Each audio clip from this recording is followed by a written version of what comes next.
Hello, good evening mga idol, mga tol, mga tropa. Na-stuck kami sa traffic dito. Grabe. So may ano to bandang Doña Carmen. Kung sino yung mga nakakaalam dyan dito sa lugar na to. Doña Carmen, yung papuntang Payatas, labas Payatas. May iglesia. Hindi na pa kami rito, siguro mga mga isang oras na kami rito sa loob. Grabe traffic. Siguro sa Payatas Road sobrang traffic siguro, kaya walang galawan kanina pa lang sa may Commonwealth pa lang na-stuck na kami. Ayun. Anyway, magandang gabi sa inyong lahat. Naway nakauwi na kayo sa inyong mga bahay-bahay. At ako na may hindi pa. Dito pa rin ako. Ayun, medyo gumalaw na.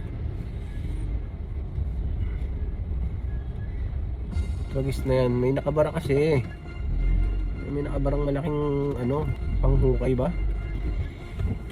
May malaking traktora na nakahambalang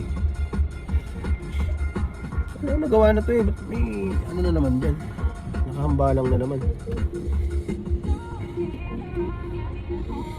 Yun nga. Chill lang tayo mga tol. Kahit sobrang traffic, 2 oras na yata aming nasa biyahe, 2.5 7, 8, 9, 2 hours. Wala naman tayo magagawa kaysa mag-init ng ulo, chill mo na lang. Wala naman magagawa yung init na ulo relax lang.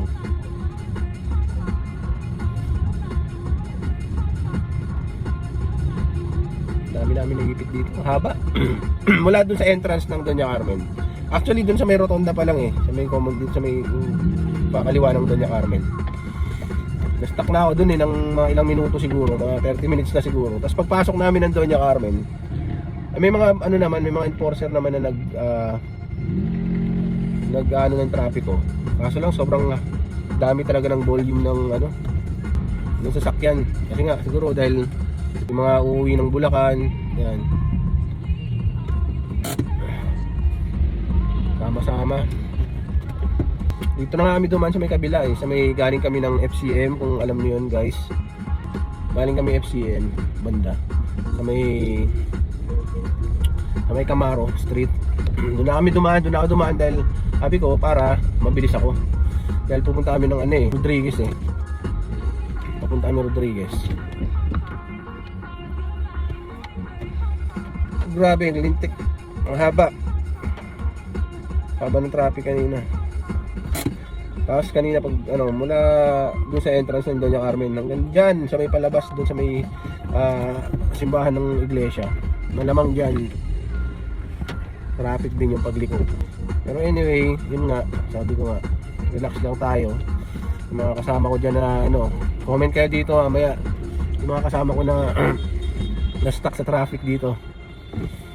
Please relax lang tayo guys. Ninusukan na nga ako ng kanina ng jeep Kasalanan naman ng jeep, nandun siya sa dulo. Ganun nga ako, papasok nga ng entrance ng Doña Carmen. Ngumuso, parang ginanon, sinagad niyang ganun yung parang pinahirapan ako na lumikong ganun. Baka pagod na rin siya, so pabayaan na lang natin. Shout out sa'yo kuya. Kung naalala mo, makikita mo tong video na to, ikaw yung tinutukoy ko. Shout out sa'yo, sana makauwi ka ng ligtas sa inyo kasi syempre maulan, maraming magmamadali talaga. Oo nga madaling-madali na rin, pero wala tayong magagawa sakit na ng natin yan ng bansang Pilipinas ang traffic. I mean dito sa Metro Manila. Maaga kaming pinauwi kanina sa galing trabaho. So akala ko makakaano ka na maaga. Wala, late din pala. Alanganing oras kasi mga ganong oras. Ganitong oras pag rush hour. Tapos Friday, Saturday pala ngayon. Saturday. Oo nga, Saturday napaka-traffic, grabe. Ayan na, nag-uulan na naman. Buhos na naman. Oo nga hindi pala Friday ngayon, Saturday pa lang ngayon guys. Traffic sobra. Grabe. Siguro yung mga pauwi din.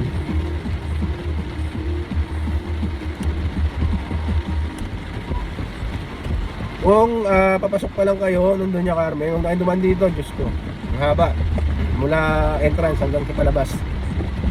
Kung dadaan ka rito, habaan mo lang yung pasensya mo. Kasi kung dapat mahaba yung pasensya mo rito, grabe. Sobrang traffic. Grabe, sana masolusyonan niya ito.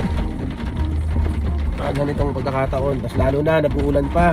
Yung iba, gusto na natin makauwi sa mga pamilya natin. Yan, dito pa tayo nakapagbakbakan pa tayo sa traffic. Ang dami, yung mga nakamotor din, no? Mga ka-rider natin dyan. Mga pauwi rin yan. Yung mga pauwi ng mga bahay nila. Medyo malapit na rin naman ako makalabas doon sa may, ano, sa dulo. Ay, nako.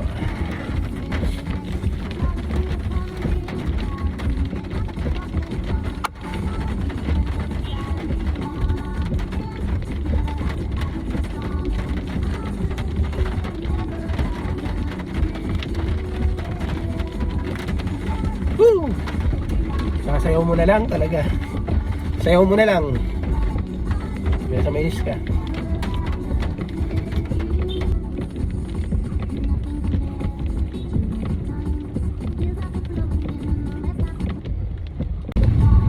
Yun. Nakalabas na po kami ng ano. Nice, nakalabas namin ng ano, Payatas Road. Ng Doña Carmen pala, I mean. Payatas Road na kami. Nakalabas namin, yun nga. May mga ano pala. Mga tao dito. May ginagawang daan. May mga ginagawang daan. Kaya pag dumaan talaga kayo ngayon, ngayong araw na to, ngayong oras na to, magdala kayo ng mahabang pasyensya. Sobrang ano, maipit ka talaga sa traffic dun sa part na yun. So ito, medyo nakalagpas na kami ron. Dire-diretso naman na papuntang zigzag kung tawagin, kung merong mga nanonood dyan na taga Rodriguez.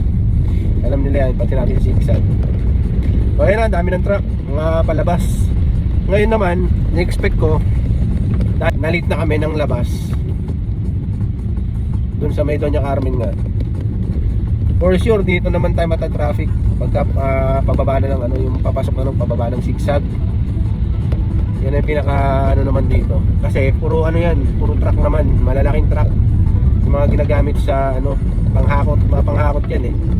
Yung mga buhangin, tama, graba. Mga malalaking truck talaga yan. Makakasabay natin dyan. So, tingnan natin, sana hindi pa. Kasi yung mga palabas, ano eh, tingin ko may mga palabas na malalaking truck kasi medyo late na eh. Banda ron pa yun. So yun na nga, na-update ko lang kayo guys. Medyo traffic talaga dyan pagka madadaan kayo dito sa papunta rito, or kahit palabas kayo ng Quezon City. May traffic galing dito sa Payatas Road. Ayan nga guys, meron pang ano dun, medyo may nagkabanggaan pa, motor sa ano, kotse, bandang ano na, sa Rafael. Medyo malapit na tayo. Sakit na rin ang likod ko. Pagbaba ni kuya nun, parang naka Mirage na maroon. Mukhang pagod din eh. Siyempre mukhang galing din dun sa ano eh, sa mahabang traffic na dinaanan namin eh. Tapos nabangga pa siya sa likod ng ano, ng motor. Kaya medyo may init na. Chill ka lang kuya. Wala, lahat naman madadaan sa ano eh, mahusay na anong usapan. Chill na lang dyan, chill mo na lang yan. Kasi pagod ka na nga, tapos makikipag-away ka pa, di ba? Wala namang mapapala. Sana kung magkakapera tayo dyan, napag-away tayo dyan sa ano, mga road rage, diba? Sakit ng ulo lang. So guys, yun nga, payo lang, konting lamig ng ulo pagka alam natin na ganyan, yung mga ganyang komosyon. So yun na nga guys, nakauwi rin kami. Nakarating din kami after 3 hours yata na biyahe. Actually, tinatakbo lang talaga namin ng 1 oras. So ngayon lang talaga ako na traffic ng ganun katagal. Grabe. So 3 oras yun. Biruin mo. From 2 hours kaming na delay ng pag-uwi dito. So yun nga guys, pagkaduhan kayo ngayon doon, magdala kayo ng mahabang pasensya kasi nga talagang mauubos pagka maiksi yung pasensya mo. So yun nga, medyo masakit na rin yung likod ko, saka medyo ginutom ako sa biyahe dahil ang kinakain ko lang kanina is yung chiclet lang. Yung naipit kami sa traffic. So yun guys, ingat palagi and God bless sa inyo lahat. Drive safe, ride safe sa mga nakamotor. This is Motojag, spreading love, much respect mga idol. Peace out. I'm out of here.